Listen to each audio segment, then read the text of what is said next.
അപ്പോൾ അതുവരെ കാര്യങ്ങൾ ഓക്കെ ആയിരുന്നു. എല്ലാം നന്നായിട്ട് മിക്സ് ചെയ്തെടുക്കണം കേട്ടോ. ഇത്രയും നമ്മൾ ഇട്ടത് എല്ലാം കൂടെ വെള്ളം ഒഴിച്ച് മിക്സാക്കി കുറച്ച് വെള്ളം ഒഴിച്ചിട്ടൊന്ന് മിക്സാക്കി ഏകദേശം ഒരു 1.5 കപ്പ് ഞാൻ വെള്ളം ഒഴിച്ചിട്ടുണ്ട്. അത്രയും ഒഴിച്ചു നന്നായിട്ട് മിക്സാക്കി ഒരു 10 മിനിറ്റത്തേക്കിനൊന്ന് സൈഡാക്കി മാറ്റി വെക്കണം. പക്ഷേ സംഭവം പറ്റിയത് എണ്ണയൊക്കെ ചൂടാക്കി ഒരു കറിവേപ്പിലയൊക്കെ ഇട്ട് പൊട്ടിച്ച് മണം അറിയാനായിട്ടാണ്. അത് നോക്കിയതാണ്. എന്നിട്ട് കുറച്ച് ഇച്ചിരി ഇട്ട് നോക്കി, ചെറിയ ബാറ്റർ. അപ്പോൾ അത് പൊന്തി ചേർന്നുകൊണ്ട് കുഴപ്പമില്ല, എണ്ണ ചൂടായി.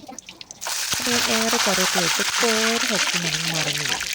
ഇട്ട പാടെ മറ്റേ ബാറ്റർ തയ്യാറാക്കി വെച്ചത് അതങ്ങ് ഇട്ട്. അതിട്ടപ്പോൾ എന്ത് വശപ്പശക്ക് തോന്നി. കാരണം വേറെ ഒന്നുമല്ല, കുറച്ചും കൂടെ വെള്ളം ചേർത്ത് ഇച്ചിരി മയമാക്കായിരുന്നു എന്നൊരു തോന്നി.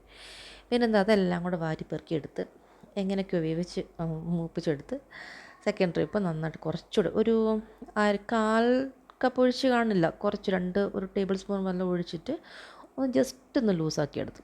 ഈ ഒരു പരുവത്തിന് എടുത്ത് ഇട്ട് അപ്പോൾ ഇതാണ്ട് നന്നായിട്ട് പൊന്തി വരുന്നുണ്ട്. എന്നുവെച്ചാൽ ഉണ്ടയായിട്ട് വരുന്നുണ്ട്.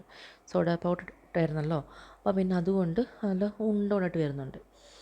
അങ്ങനെ അത് പിന്നെ ഞാൻ നന്നായിട്ടൊന്ന് മൂത്ത് കോരി എടുക്കുന്നുണ്ട്. തിരിച്ചും മറിച്ച് വെച്ചിട്ട് ഒന്ന് മൂപ്പിച്ച് അത് നല്ല പെർഫെക്റ്റ് കിട്ടും. അങ്ങനെ ബാക്കിയുള്ള മാവ് മൊത്തത്തിൽ കുറച്ച് എണ്ണയിൽ ഫുള്ള് കോരി എടുത്തിട്ടുണ്ട്. നല്ല ടേസ്റ്റിന് കഴിയും കേട്ടോ. പിള്ളേർക്കാണെങ്കിലും നമുക്ക് കുറച്ച്, ഞാൻ മുളക് ഒരെണ്ണം ഇട്ടുള്ളൂ, മുളക് ഒന്ന് മതി. പിന്നെ കാശ്മീരി ചില്ലി പൗഡർ ഇട്ടാൽ മതി, അതാകുമ്പോൾ എരിവ് കുറവ് കാണത്തുള്ളൂ, ജസ്റ്റ് കളറും കിട്ടും. നോക്കേണ്ട കാര്യം ലാസ്റ്റിൽ ഉപ്പാണ്. ബാറ്റർ തയ്യാറാക്കാനായിട്ട് ഇച്ചിരി ഉപ്പ് നോക്കണം. നമ്മളൊരു ഒരു ടീസ്പൂൺ ഉപ്പ് ഇട്ടെന്നാണ് എൻ്റെ അത്ര ഇട്ടോന്ന് ഓർക്കുന്നില്ല. ഞാൻ കുടഞ്ഞിട്ടത്, എനിക്ക് കൈ കണക്ക്. അതുകൊണ്ട് ലാസ്റ്റ് ഒന്ന് ബാറ്ററിൽ ഉപ്പ് നോക്കിയിട്ട് വേണം നമുക്ക് എണ്ണയിൽ പൊരിച്ചെടുക്കാം കേട്ടോ. അപ്പോൾ അങ്ങനെ ലാസ്റ്റ് ഫുള്ള് ഞാൻ ബാറ്റർ മൊത്തത്തിൽ പൊരിച്ച് സെറ്റാക്കി എടുത്തിട്ടുണ്ട്. ജസ്റ്റ് കളറ് വരുന്നവരെ ഒന്ന് വെയിറ്റ് ചെയ്യണം കേട്ടോ, അല്ലെങ്കിൽ ഉള്ളു വേവാതിരുന്നാലോ.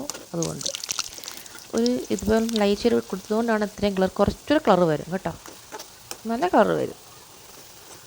അപ്പോൾ താങ്ക് യു ഫോർ വാച്ചിങ്.